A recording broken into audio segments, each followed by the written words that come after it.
Yeah, I got an email from Mani that he's out of class today, so that should be fine.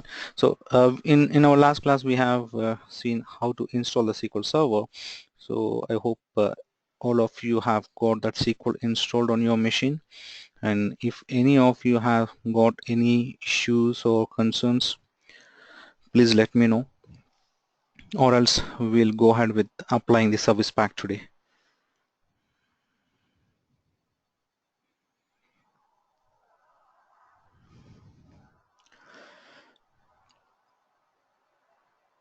Venkat, have you installed the SQL Server? I mean, can everyone confirm that have you installed it? Ishwar, Kaushik?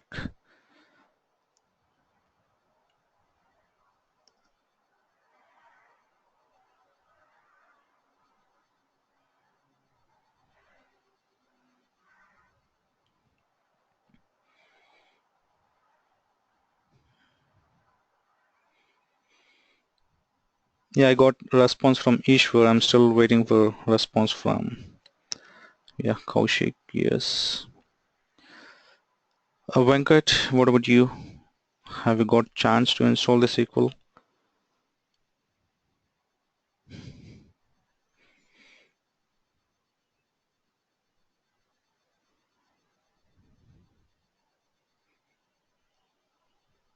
Venkat, are you there? Yeah, installed it. Sorry. Okay, we have two Venkats over here, so it's just a bit confusion. Oh, you did not install. That's all right. Please try to make it today at least.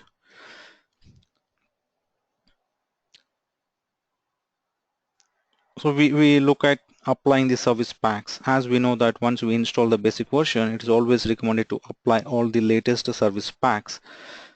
So I have downloaded the service pack file,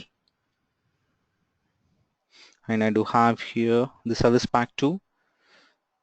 So to apply the service packs, it is always good to take backups of all the databases. But at this moment, as this is a as this is a fresh SQL installation and we don't have any user databases or any other stuff, it is good to go with applying the service packs. Venkat, I have uploaded, oh, is it have not yet uploaded the document, the session for last day? Can you check it quickly now, Venkat? It should be available. If not, I will check after completing this class. To apply the service pack, you need to just right click on the setup file, the service pack setup file, and select run as administrator. Applying service pack is pretty much easy. You don't need to select all the options or the configuration. It should be straightforward. And once we are done with the service pack, then we look at the configuration manager. We need to make ourselves comfortable of using SQL Server Configuration Manager, the place where we deal with the SQL services. If you remember, in our previous classes, I said in order to stop or restart the SQL services, we have to do it from Configuration Manager and not from Services Console.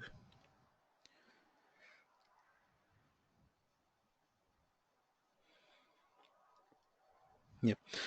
So it is extracting the files now. So the installation wizard should start up quickly.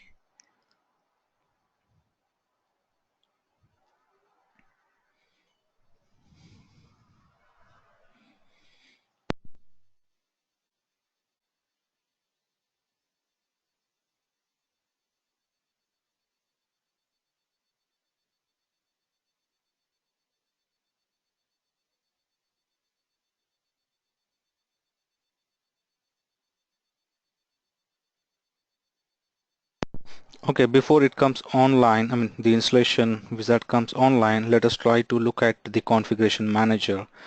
So in order to open the configuration manager, again in search you can type configuration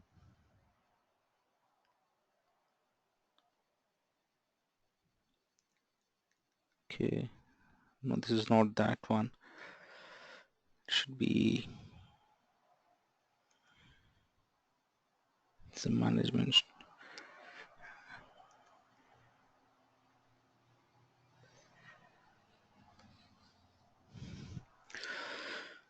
Different operating system have got different type of ways to get into it. It should be SQL Configuration Manager.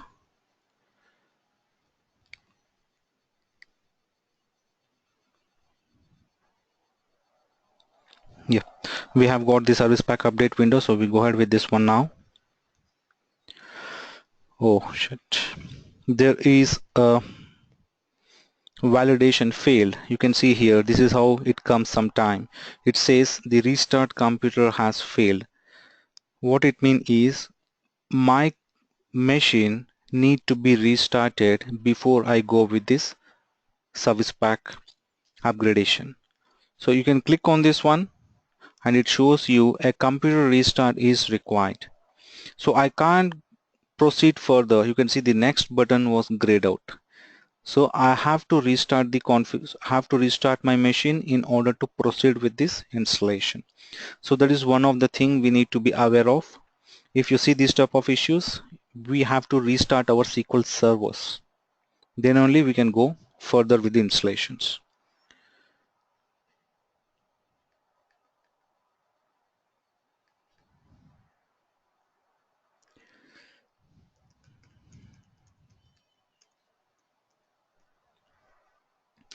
Okay, so it might take some time to restart this machine. So what I do is, in the meantime, let us try to look at the other things, and probably we'll look at applying the service pack in our next class.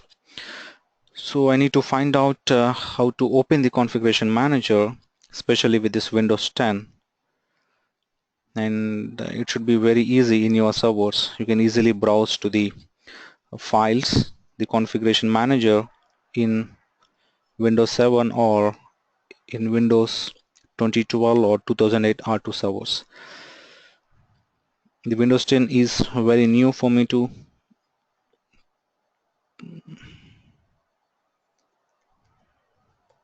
Let me quickly search in Google.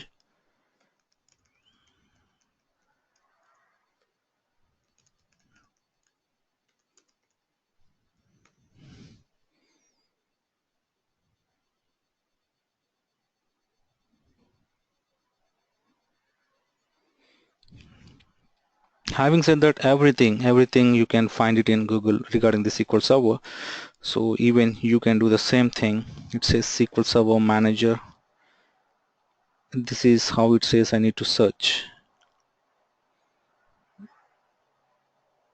And you don't need to worry about this one, because in real time we'll not have Windows 10 or Windows 8 or Windows 7. We'll be having either Windows 2012, 2014 or 2000 R2, and the view will not be this way. You don't need to search the configuration manager this way. You just need to go to the start, then all apps. There you can find all the apps that are related to the SQL Server. So to open in this one, I need to type SQL Server Manager 11.msc, and this will open up the console for the services that are very much related to the SQL Server. On left hand side you can see the SQL Server Configuration Manager, and underneath you can select SQL Server Services. So these are the services that are currently installed and running on your machine. So the first one is the SQL Server. Within parentheses you can see MS SQL Server. If you remember, as we have selected the default SQL instance, so it picked up MS SQL Server. If you install the SQL Server the next time, and if you provide a name called test, then you would see the SQL Server within parentheses it is test. And we already familiar with the state, start mode and log on as. So what we try to understand here is, if you are required to restart your SQL services, you always need to do at this place. You can just select these services and do a stop or start or restart. And the same thing for the SQL Server agent. And having said that, the default port for the SQL is 1433. So where you can check it. And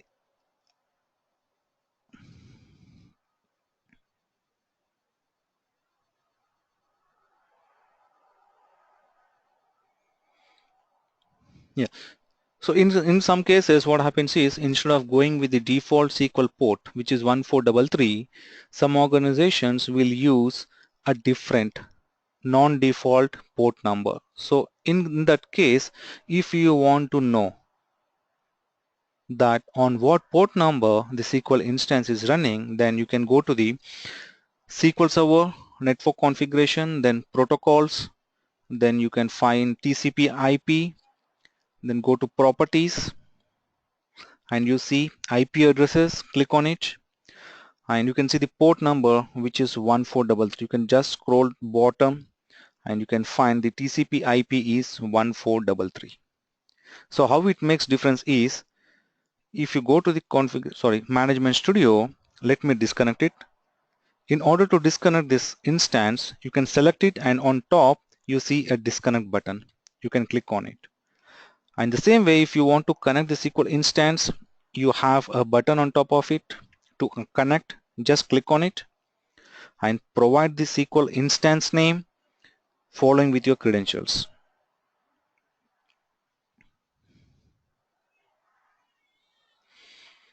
So this is the one way to connect, and the other way which I'm going to show you is in server name I can specify the port number as well, which is 1433. It should be instance name comma 1433 and click on enter. So it should still connect even though we won't provide the port number. It connects, but if there is a static, a non-default port number, it is always good to supply to the application team. When we give the connection strings to the application team, it is good if you can provide the port number. And in order to check what's the port number your SQL services are running, then you can come to the configuration manager, then SQL Server network configuration, then protocols for MS SQL Server, and go to the properties of TCP. Now I have got a default instance, so the port number 1433 being used. What if I install a second instance on this machine? If I install the SQL Server second instance, which we say as named instance, then a different dynamic port number will be used. It is because already 1433 is being used by my default instance, so when I install a second instance on this machine, a dynamic port number will be used. And in order to find out the dynamic port number, you have to come to this place. So you need to remember this point. In your real time, you might get a situation to go and check the port number on which the SQL is running. And going back to the SQL services, I'm just trying to explain what all the things we can do using the configuration manager.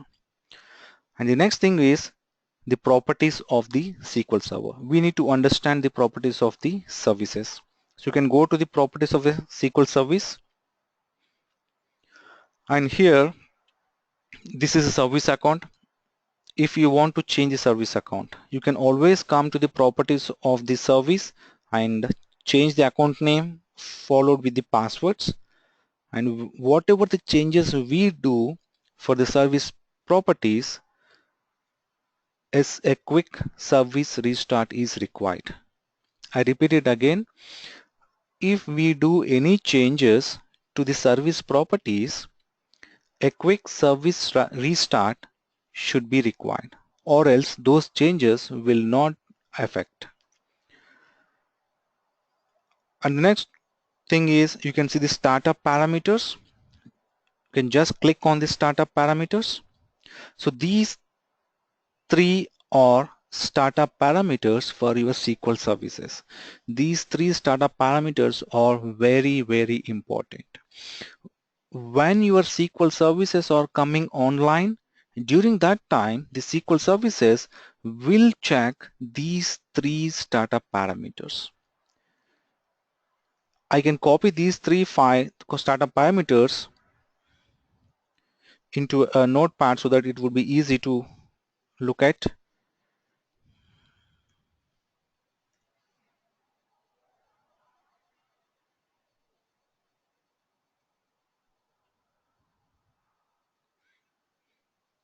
Guys, are we still connected? Because I see some connection lost pop-up window on my machine.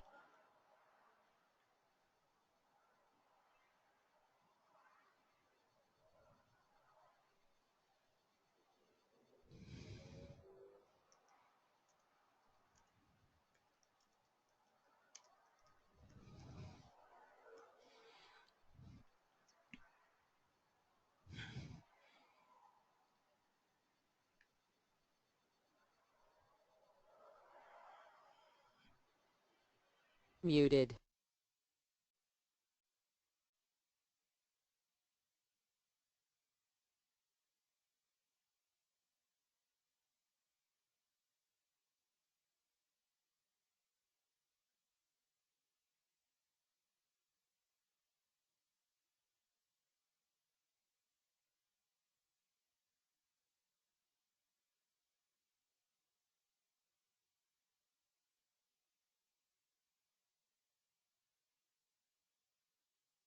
Unmuted. Yeah. Uh, Sorry guys, I just got a pop-up window saying connection lost. So I think we are lost for a moment. Okay, so I was explaining about the startup parameters. So let me repeat again. We are trying to make ourselves comfortable with the SQL Server Configuration Manager. So I'm just trying to explain the main highlight things what we do with this console. The one thing is how to check the port number of a SQL Server, and the next thing is we try to check the properties of our SQL service. As of now, you can see my SQL service is running under an account called rmvp_sql. If someone or if I get a request to change the account, to change the service account from this to some other, then I need to go to the properties of the service, and here you need to provide the new service account name provided with the password. And what are the changes we do for this service properties? It is always required to restart the service, then only the changes will get affected. And the next thing we're going to see about the startup parameters. Startup parameters are very important. In order to make our SQL service up and running, these three startup parameters need to be available. So let me copy the startup parameters onto a notepad to check what they are. So this is the first startup parameter.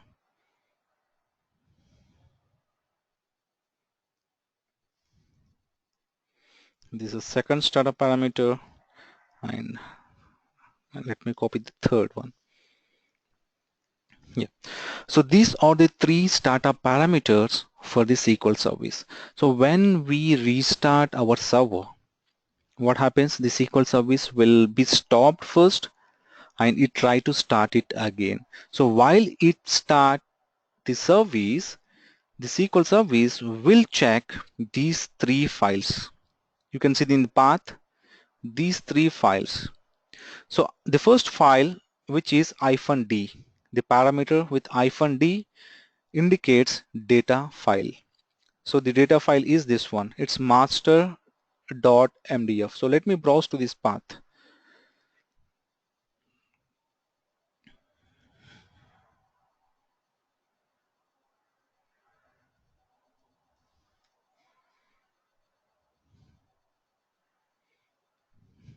Yep.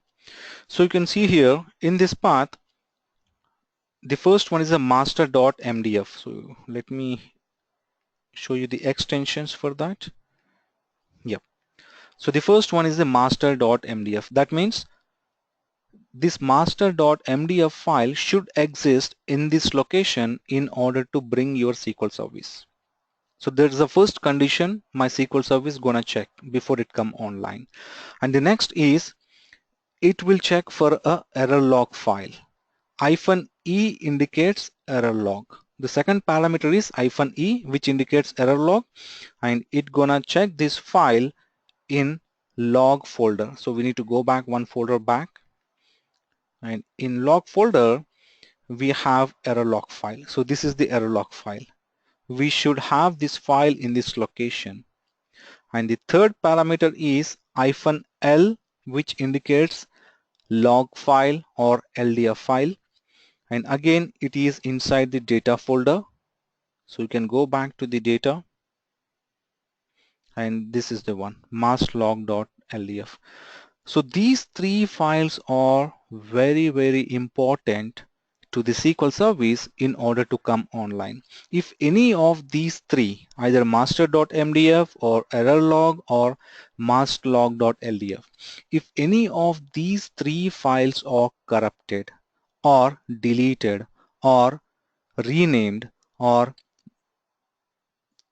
moved out to a different folder, then your SQL services will not come online.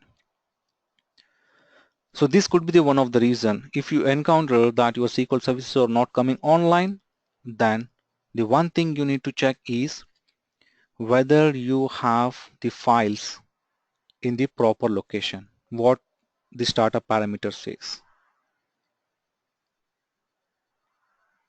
So do you understand what I'm saying here?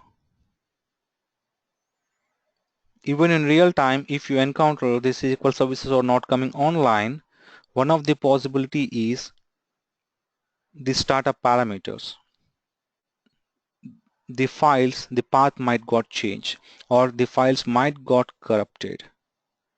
So we need to go to the startup parameters, the properties of the service, and then go to the startup parameters and check the path where the files should be and check whether those files are in that folder or not. And we can always change the startup parameters. It's still possible. If you want to move this master MDF, Verilog, masterlog, LDF onto a different drive now out of C drive, if you want to move them onto a D drive or E drive, it is still possible. We can do that, but we do have those exercises in our next classes. So for now, if you are able to understand how critical these startup parameters are, then we are good. And the other one is the always on high availability. This is required if you have a failover cluster. If you have failover cluster, then only this option will be enabled, or else it will just give you this information. Always on high availability is a new feature started from 2012. So we do have a separate class to discuss about all these high availabilities. So this is the only one I want to highlight regarding the service properties. And you need to able to tell if someone asks you where can I find the startup parameters of a SQL service, then you can say that go to the configuration manager, then services, properties of the service. There you can find the startup parameters tab.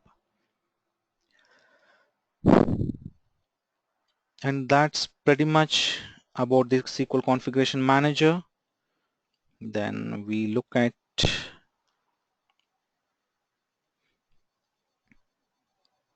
we go back to the management studio. And one more thing we would like to know is if something goes wrong with the SQL service. If SQL services are not coming online, one of the reason what we discussed is maybe the reason with startup parameters. But it's not 100% sure, but we are just assuming it could be the reason with the startup parameters.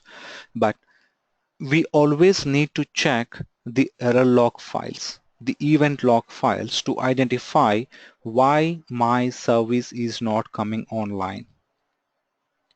So the places we need to check is, one is event viewer, So where it is open for the operating system, it's event viewer. It's not specific to the SQL Server, but the complete machine. It logs each and every information that is happening on your machine. So we need to identify the errors that are related to the SQL Server. So you can go on to Windows Logs, then Application, then it will list out all the happenings or the things that are happening on your server. And apart from this, we do have two places where we can check the error log information about the SQL. The event viewer is overall actions that are happening on your machine. Apart from that, we have a separate files or separate place to check the information about the SQL. One is if your SQL service is on up and running. One place to check is you can expand the management. You can see there's a management folder here. You can expand it, and there you can see a SQL Server logs folder. You can expand this, and these are the files. These are the files that will be generated by the SQL Server. It will keep on capturing the things that are going on with the SQL Server. When I say it keep on capturing the things, that means it captures the warnings, failures, and information as well. And how it records the information and for how long it keeps the files. The SQL Server has got a mechanism that it starts capturing the information into the current file. You can see the current file, and once it reaches the threshold of saying, okay, the file should be of 1 MB or 500 KB. So once it reaches the threshold, then what happens is whatever the data in current, that will be moved to archive 1. I repeat it again.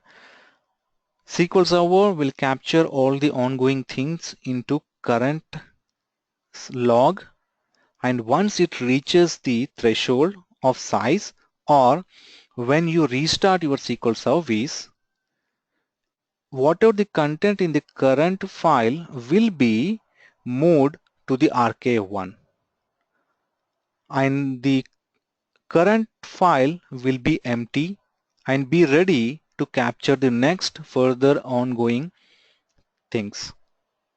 So as of now, you can see here have got current, then archive 1, then archive 2, then archive 3, right? So have got one current with 3 archive files. But now let me quickly restart my SQL service, and you notice a new file will be created. So if you go back here, what happens is what are the information in current will be moved to archive 1, and the data in the archive 1 will be moved to archive 2, and the data in the archive 3 will be moved to archive 4. So this way it will keep around 7 files, and once it reaches the 7 files, then it will just recycle. It will start from the top. Once it reaches the 7 files, and if you still restart your service, then the data in the 7th file will be permanently deleted. So now I have restarted the service. Then what I do is I will just refresh the SQL log, and you see here we have got archive file 4. So it is not something the new file got created. It's something the data was archiving. Whatever the earlier data was in current, it moved to archive 1. It's nothing but it's keep on pushing its old data to the old file. So as I have restarted the service now, let me show you how it looks like. You can just double click on this file and it will open, and it gives you all the information regarding to your SQL service. And I can show you how it really checks the startup parameters. You can go to the bottom from where it recorded. and you can check the time. It's just before I restart the service. So whenever the service gets restart, it will check from the initial thing. Everything will be verified on the SQL side. So before going in depth about this content, the other place to check, the log is if my SQL instance is up and running, then I can come over here and check. What if my SQL instance is not running, or I'm not able to connect to the SQL instance? Then where should I go and check? It is the place of the error log. You can go to the C, then program files, then SQL Server, then MS SQL. This is a default root directory. Inside the log folder, the error log file. So this is what the startup parameter has. So you can open this error log file, and it contains the same information as we have seen. So select the notepad and then open. The information in this physical error log file is same in this current SQL log file. The only difference is this is integrated with the SQL instance, and the other error log is this is a physical error log. So if someone asks you to check the physical error log of SQL, then you need to check this file. So let us try to read and understand what the error log information has. We know that I have just restarted the SQL service a couple of minutes back. So this is the time when the restart happened. So for each and every service that is running on your machine, it will be allocated with a process ID. So this is what the process ID being allocated, and then it says what the system manufacturer, it is my laptop details here, and then what's the authentication mode the SQL Server has got. I have selected mixed mode while installing the service or the server, so it selected mixed mode, and after that you can see logging SQL Server messages in error log file. So immediately it try to log all the information in the error log file. And if at first instance, if this error log file is not available, maybe someone has deleted the files, or someone has changed the folder structure. Maybe someone renamed this folder, instead of MS SQL, they might renamed it 123. So in that case, your SQL service will not come online. It is because it couldn't find the error log. Do you remember how it know that error log file is in this location? When I restart the service, how it came to know that error log file is in this location? Any guess? We talked about it just before.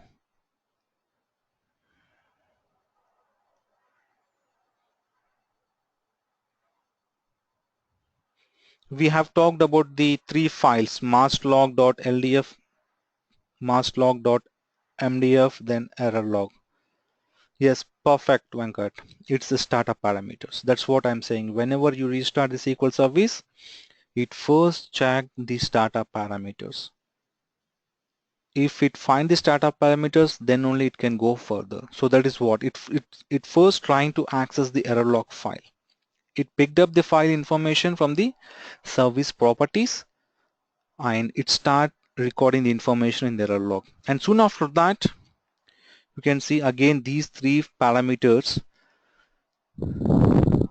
were verified by the SQL Server.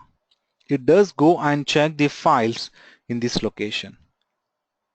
So we need to ensure the files are healthy and available in this location.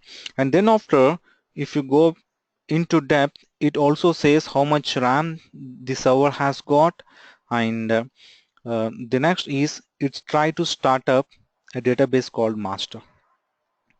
If you notice here, the first file master.mdf and this masterlog.ldf, these two files belongs to a database called master. We have some system databases. If you remember, in our last class I have said there are two categories of database. One is system database and the other is user database. System databases will come along with your SQL installation. When you install SQL, it automatically creates 4 system databases on the instance. So one of them is a master. And these two files, master.mdf and masterlog.ldf files belongs to that master database. As it sounds master, it is really a master for the SQL instance. And then after once we bring the master, then it goes and check for other databases, other system databases on that instance. But upfront, we need to have these startup parameters to be correct. And then after, if you're okay with this content, then we look at the properties of this instance. So this is how it looks like when you install the SQL Server. This is how it looks like, the instance name.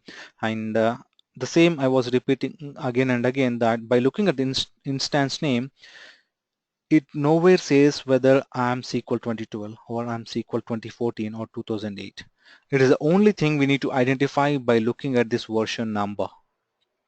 If you remember our second class, I have shown you the compatibility levels and the version numbers.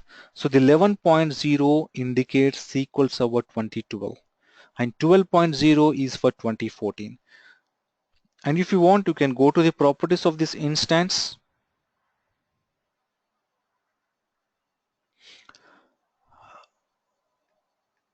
I see a question from Venkat. How can we know the startup parameters are correct or not correct? The definition of correct or not correct is nothing but whatever the path we are, what are the path the startup parameters has got. Let's say if the startup parameter has got C, then SQL, then data. If this is the startup parameter on your service, then we should have that folder structure on our drive. Whatever we are mentioning in startup parameters, that should exist on your machine. When I say incorrect, it is something like in startup parameters you say drive L, then MS SQL, then data. But if you come to your drives, you don't have L drive. Then there is a problem and your SQL services will not come online. So what we need to ensure is whatever the path we are mentioning in startup parameters, that path should exist on the machine. Does it make sense, Venkat? Yeah. So if you can go to the properties of the instance, it shows you about the product, what the product we have installed, what's the edition. It says that Microsoft SQL Server Enterprise Evaluation Edition. This is what we have installed. And later, the version, the 11.0.210060. It might seems a bit complex. How do we remember always about all these versions? I can give you a URL where you can directly go and check what SQL Server it is and what service pack it has got and whether there are any updates, the cumulative updates ran on that. The one of the website where we can get all this information is SQL Server builds. The first link. So you can use this URL so that you can easily identify. By looking at the number, you can easily identify what version it is. But it might be useful for initial days, but once you keep on working on that, you don't need this website. You can easily reference the version by looking at the number. So if you switch back to the SQL Management Studio, the version is, it says 11.0.2100, right? So it's 11.0.2100. So this belongs to SQL Server 2012 here. You can see here. And if it is 12.0, then it is SQL 2014. And once you install the Service Pack 2, I have got Service Pack 2 here. Okay, the latest is a Service Pack 3. You can see here the latest Service Pack is 3. And for interview, it is required for us. Maybe the interviewer might check whether you are up to date. And he might ask, what is the latest Service Pack for 2012? Then the answer should be SP3. And what's the latest Service Pack for 2014? For 2014, the latest Service Pack is SP1. So just try to be aware about this one. What are the latest service packs for either 2012 or 2014. So once we apply the service pack 2, then the version number will change 11.0.5058.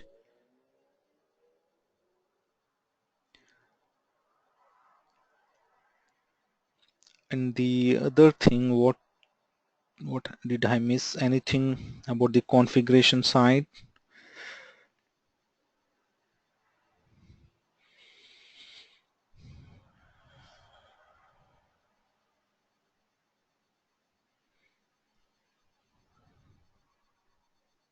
Yep.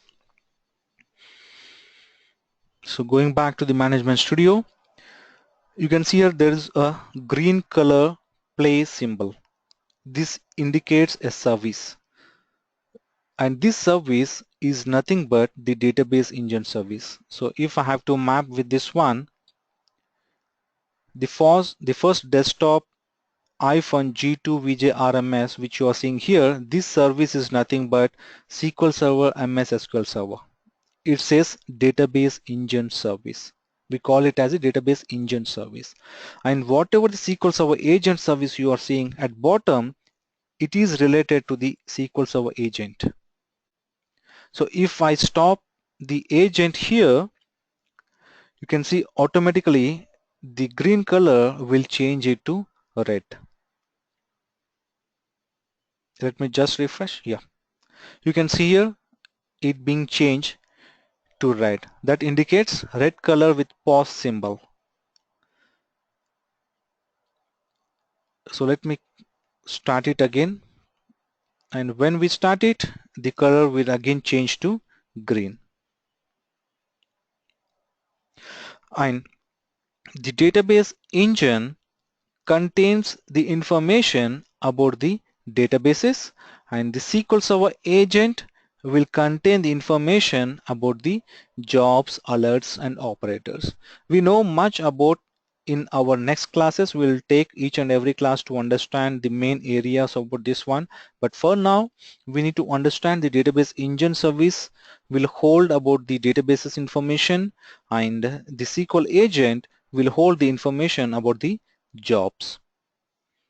And don't bother about what a job is. We'll discuss more in detail in our next classes. And we have seen how to check the port number, and the other option, the other way how to check what SQL version is running. The one way have shown you a web URL where you can go and check.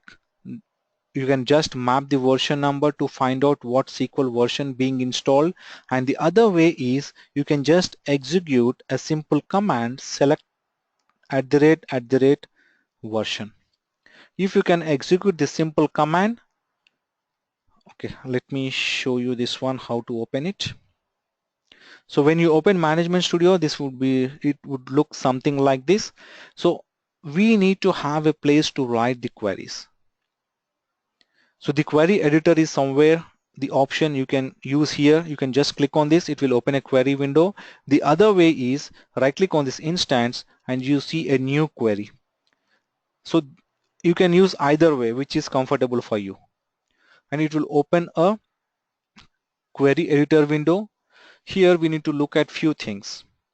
when we connect to the query window, we need to be more cautious that on which instance we are running our queries and on what databases we are running our queries. Let's assume I have got multiple instances on this machine. This is a one instance. Probably if I do another instance, I would get a named instance under here. So that time we need to be more careful that this new query window, whether it belongs to the first instance or second instance or third instance. Because in real time we connect multiple instances in single management studio. So that is the reason I'm stressing, if you just do a mistake that instead of running a tsql command in one instance, if you run it on another instance, then we'll be losing our data and sometimes we lose our jobs as well. So we need to be cautious that are we executing our queries on right window, on right instance, on right database. So to make it clear, when you open a new query window, it will show you at bottom. If you look at bottom, it will show you to which instance this new query window is connected with. And then after, whose credentials being used to open this new query window, under whose credentials this new query window being open. And the next is the master. It's a database. If I write any query here and execute it, it gonna execute on my master database. So if you got a requirement from a user, he gives you a query to drop a table. Okay. So as a DBA, what we need to do is we copy those script from the user and paste it on the new query window. And whenever you open a new query window, by default, it open on master. The other place you can check it is here. It's master. Don't just execute the queries blindly. If you do that, instead of dropping the table on one database, you end up dropping it on another database, which is not right. So please make sure that you are executing the queries on the required instance on required database. If you want to change from master to other database, you can just click on drop down and you can select the other database here. So I can write a simple query to find out what SQL version it got, and the query would be something like select @ version. And once you write this command, we need to parse it. We need to confirm whether my query is right in perspective of syntax. So to check, you have a right symbol on top of it. This is to parse. Parse means it will check if there are any syntax errors. So you can click on it. It will check, and if there are any errors, it will throw out. As of now, there are no syntaxes. And then after, what I do is I can select this line, and you can see here there is an executive button. Either you can click on this one or you can just click F5 on your keyboard. So I click on execute here. When I click on execute, the result, this is called a result window at bottom. So it gives you the result of this query. So it says Microsoft SQL Server 2012.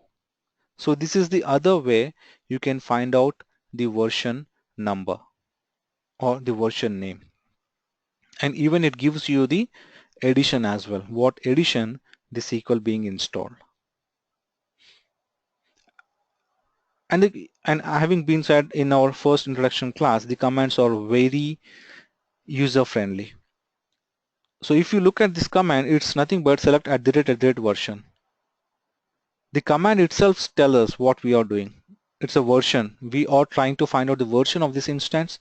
So the command is @ version. The double @ indicates it's a global command.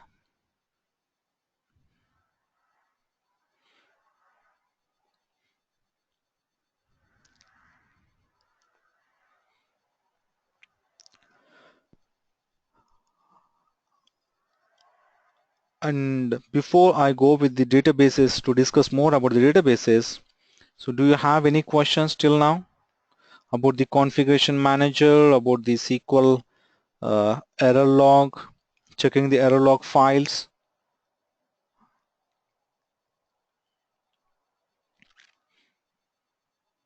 Ishwar, Kaushik, Venkat, do you have any questions? Guys, if you have any questions, please let me know. Don't hesitate.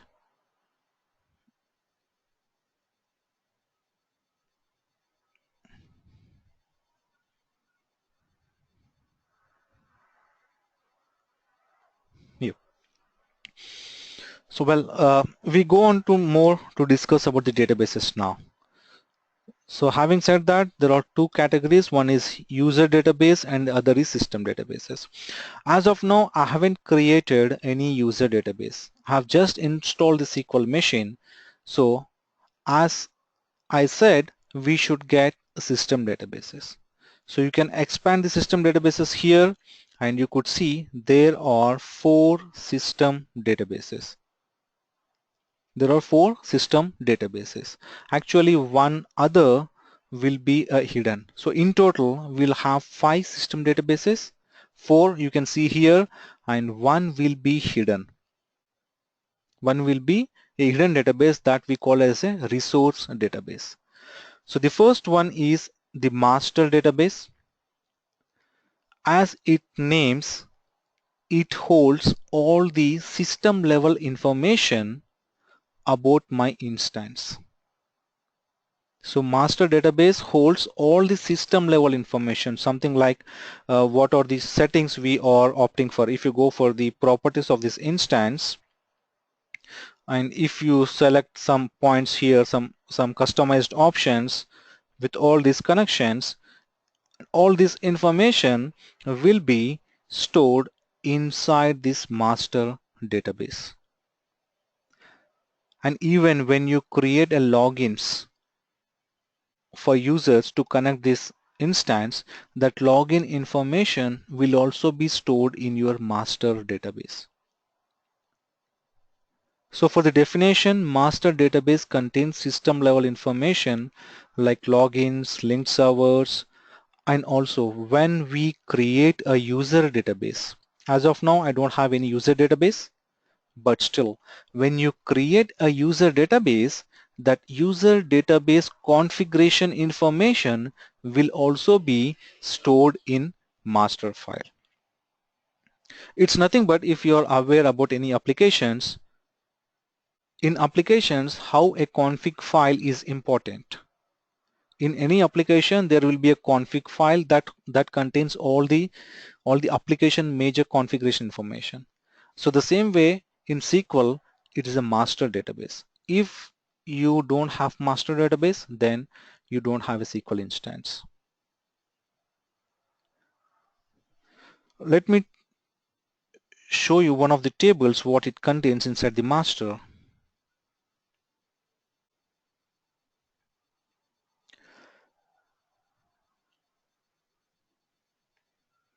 We should have a databases. Yeah, you can see here there's a view called sys.databases. In order to read the data from this database, you can just right click on this table and do a select. You don't need to even write the query, but still it is always good if you practice to write the queries, but you still have an option to go for a GUI at initial days. So you can do a select top 1000 rows, and you can see here it listed out only 4 rows because I only got these 3 database information. If you look at the table name, it says sys databases. It is under master database, and whatever the databases that are on this instance will have an entry in this sys.databases table. So now if I create a user database and reselect or re-execute this statement, it should add a new entry for the database. and it does only contain the configuration information. It doesn't contain the actual metadata. If I have a database with 10 tables with the students information, that all the student information will not be stored in master database. It only stores what database it is, who is the owner of the database, when it got created, what is the compatibility level, and whether it is online or offline, and what is the collation type. So these are the properties information will be stored in the master. Metadata will be still stored in its individual user database itself. And the next is the model database. Model database is something called template. The easy example is a template. If we have to create any application or any forms, what we do is we take a template.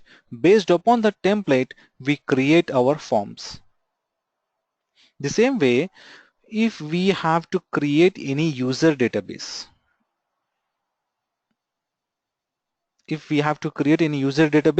that database configuration information will be picked up by this model. So I can quickly show you an example. Let me try to create a new database. How to create a new user database on this instance. I can show you two ways. One is using GUI and the other is using query. First, let me show you using a query. You don't need to write 100 lines of queries to create a database. It should be very short. You can use create database name. That's it. And if you look at the command, by looking at the command, everyone can say, even though he is not a SQL expert, but everyone can say what it is doing. Create database name. So it clearly tells us this command creates a database. So you can just execute this one, which gonna create a database for you. Let me execute it. And you see the commands completed successfully. And you see a green color sign symbol. We need to ensure whenever we execute our queries, we need to ensure the commands completed successfully with a green color. That indicates your syntax or your query being executed successfully. Now we have created a sample DB. Now go back to the database and do a quick refresh. And you see a sample DB was created. And you can go to the properties of the sample DB now. And then go to files. Don't worry about all the what all each option indicate, but for now you see there are some predefined options were selected. The number 4, 1 MB unlimited 10%, and if you go to options there are some true, false, off. Haven't selected anything. What I did is I just created a sample DB and how all this information automatically picked up. Haven't said a number 4 or 1 or true or false. I just said create a database. It created the database along with all those properties. It is because of this model database. So when we create a new database, the new database will inherit all the properties of the model database. So model database acts as a template. And the next is the MSDB database. MSDB database contains all the information under your SQL agent. So what are the things you are seeing here? Jobs, alerts, properties, proxies, all this information. If you create a new job, that new job information will be stored inside the MSDB database. So for definition, we can say MSDB database contains SQL Server agent information. That should be well-defined definition. So MSDB contains the information of SQL agent. And the last but not least, the temp DB. as it sounds, it is a temporary database. Whenever a user executes any query to insert or update or read the data from your SQL instance, SQL needs some temporary space, the workspace. SQL needs some temporary space to work on user request. So that workspace will be used by this TempDB. I repeat it again, when user runs any DML commands to update the data or to delete or insert the data, the SQL Server require a workspace to do all those stuff. Maybe as a user, I'm writing a query to pull out all the rows from a table called employee order by their joining date. So in that case, SQL use the workspace inside the TempDB to sort the employees based upon their hire date, that is a joining date. So TempDB plays a very important role in our SQL Server. It is a temporary database. Whenever you restart the SQL services, the TempDB database will be dropped and recreated freshly. Please do remember this one. TempDB database always get recreated whenever service restarts. But for other three databases, master, model, MSDB, it will not be the case. They will just go offline and come online. But for TempDB, the complete data inside the database will be flushed off, will be removed, and a fresh TempDB will be created. So that is the reason there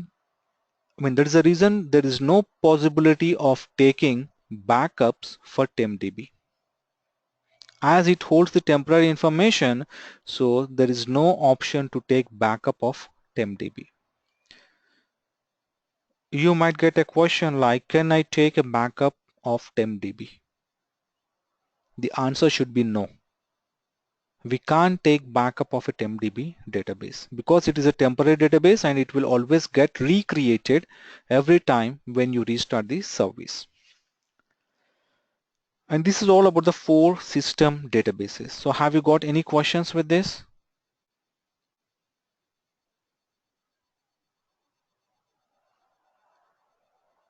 Yep.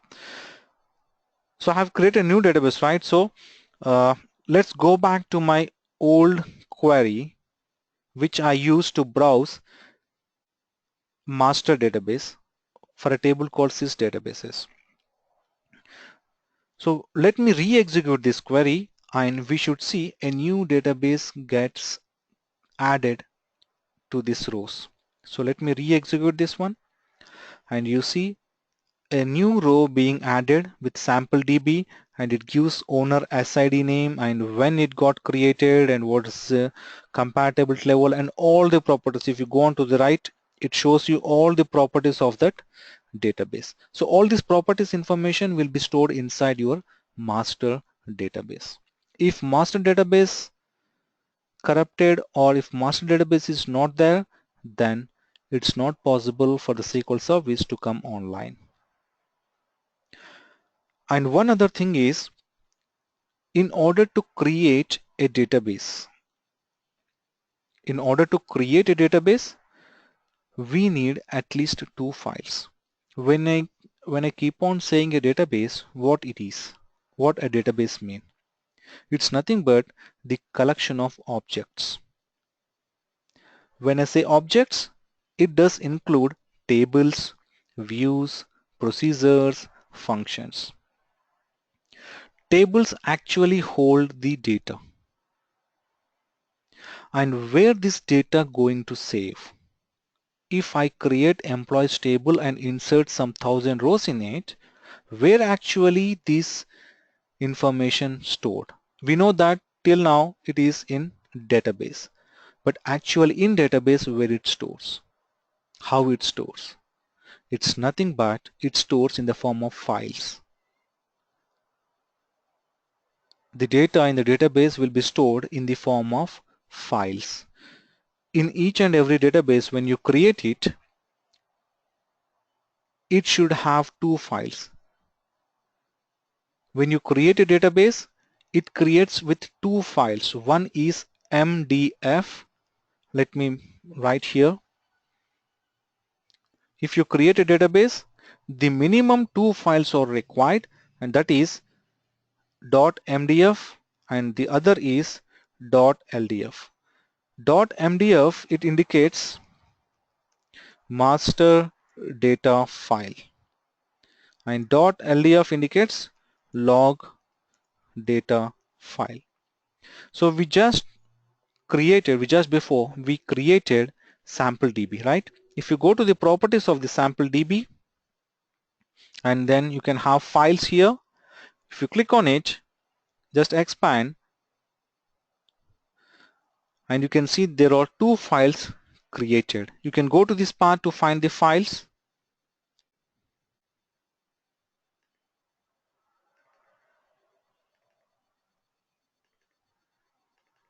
This is a root directory. So you can see here I have got two files for sample DB. The same way for each and every database, the minimum files, I'm saying the minimum, we can have more than two, but the minimum is two files. One is MDF and the other is LDF. So the first two files belongs to master, and the second two files will belong to model database, and the third two files will belong to MSDB, and the next two files will belong to the sample DB, and the last two files belong to the temp DB database. So I hope you understand that to create a database, we need at least two files. That is, one is MDF, which is master data file, and the other is LDF, which is log data file.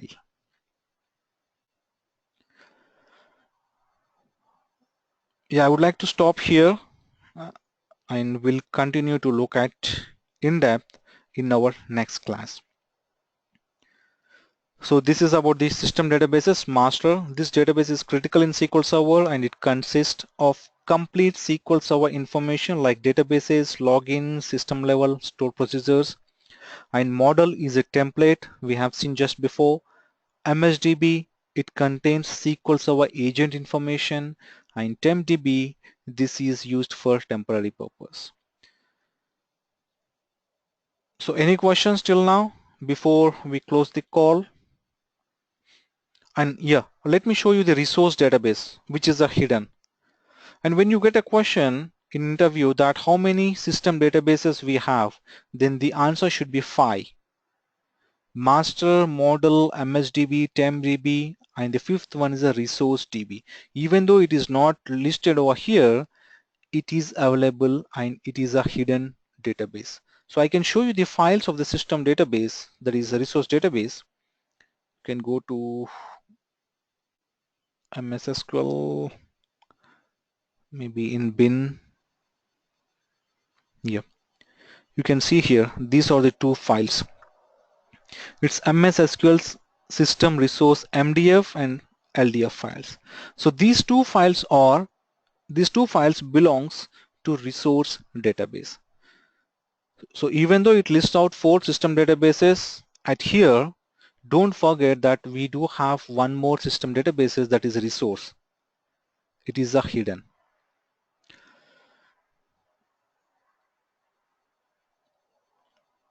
Yeah, I would like to stop here, and we'll discuss more in our next classes. So any questions till now?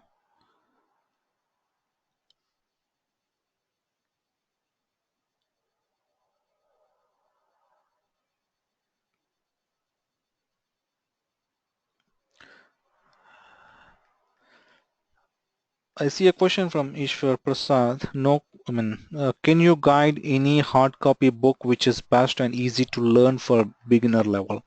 I can provide you this document, but it doesn't make sense for you. I have just got a shortcuts to make myself to remind few points. I can guide you few books, but not at this moment. I don't want you to go through the books. If you try to start reading the books, it will make you feel bored. And I want to restrict you to the only topic which I'm going to explain for the day. I don't want you to move further on a different topic which makes you completely panic. So probably once we done with these sessions, I can guide you with the forums because you don't need any beginner level books. Once we are very much done with this training sessions, I will give you some forums where you can register yourself and you can go through the real-time issues there. But for now, the one thing I'm expecting from you is once we are done with the class, please take some time and go through the things again. Today we have seen about the configuration manager, right? So once we finish the class, take out some time and go and check the configuration manager, play around with the settings, go and check the port number, then check the startup parameters, and then come back and check the error log files, event viewers. Just make yourself to comfortable so that it would be easy and you can follow the sessions.